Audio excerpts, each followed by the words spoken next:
All right, since this is a business law class, let's talk a little bit about what the law actually is.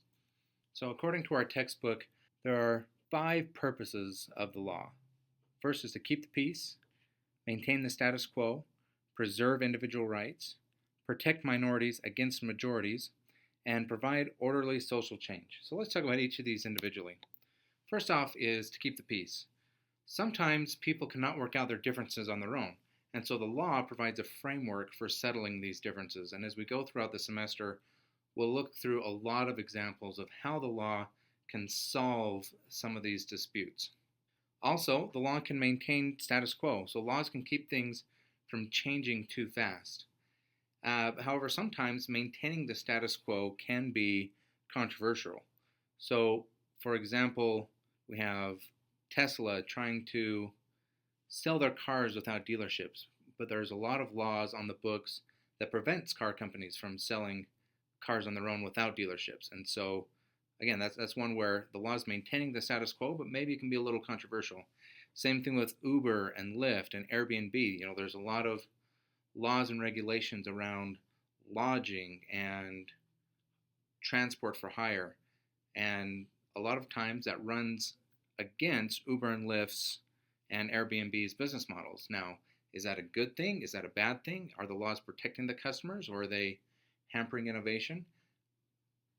That's a difficult question to answer. So sometimes maintaining the status quo can be a good thing. Sometimes it can be a bad thing. But that's one thing the law does do is it maintains the status quo.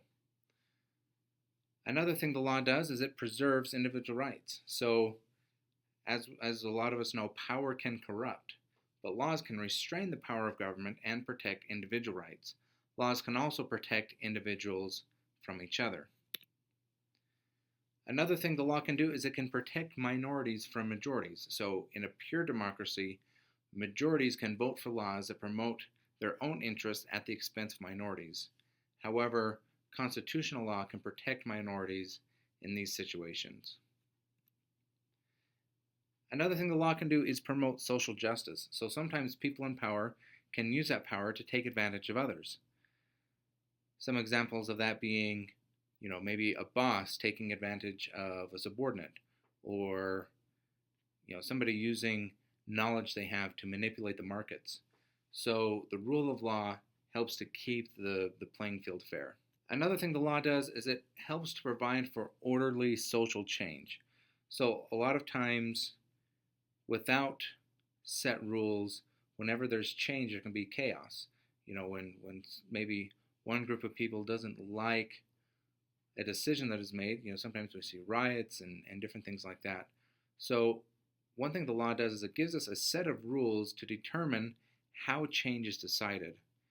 And one thing we find is that people are much more likely to accept changes they don't like if they believe the decision process was fair. So just to sum things up, the purposes of law are to keep the peace, maintain the status quo, preserve individual rights, protect minorities against majorities, and provide orderly social change.